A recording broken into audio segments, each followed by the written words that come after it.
आज आप क्या कर रहे हैं यही तय करेगा कि कल आप क्या करेंगे। समझो, इसे काफी समय से बारिश नहीं हुई थी, इसलिए सूखे के कारण माधवपुर गांव के किसान बहुत परेशान थे। धरती से पानी गायब हो चुका, ट्यूबवेल जवाब दे चुके थे। खेती करने के लिए सभी बस इंद्र की कृपा पर निर्भर थे, पर बहुत से पूजा पाठ और यज्ञों के बावजूद बारिश होने का नाम नहीं ले रही थी। हर रोज किसान एक जगह इकट्ठा होते और बादलों को ताकते रहते कब बारिश हो और वे खेतों में लौट सकें। आज भी सभी बारिश के इंतजार में बैठे हुए थे कि तभी किसी ने कहा, अरे ये हरिया कहाँ रह गया?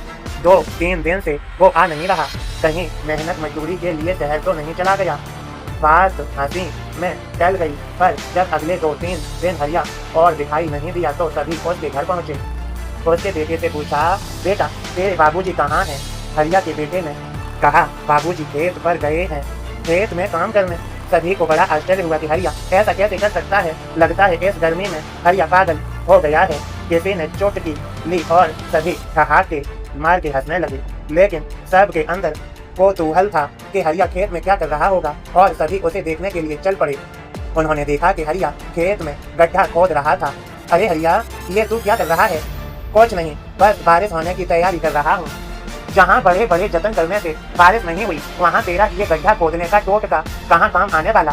नहीं नहीं, मैं टोटका नहीं कर रहा, मैं तो बस कोशिश कर रहा हूँ कि जब बारिश हो तो मैं हर तरफ का बहाव इस जलाशय की ओर कर इसमें ढेर सारा पानी इकट्ठा कर सकूं, ताकि अगली बार बारिश के बिना भी कुछ दिन काम चल जाए। इस बार का ठिकाना नहीं, और तू अगली बार की बात कर रहा है।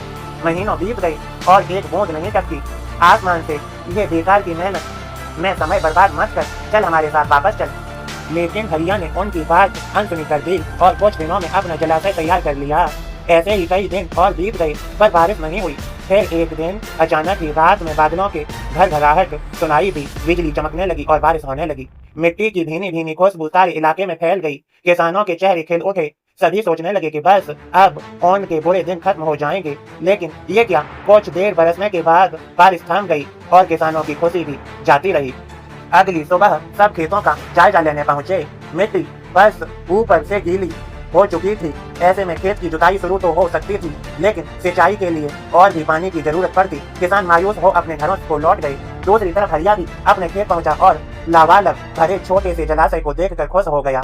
समय गवाए बिना उसने हल उठाया और खेत जोतना शुरू कर दिया। कुछ ही महीने में माधवपुर के सूखाग्रस्त इलाके में बस एक ही जगह हरी भरी थी, वह था हरिया का खेत।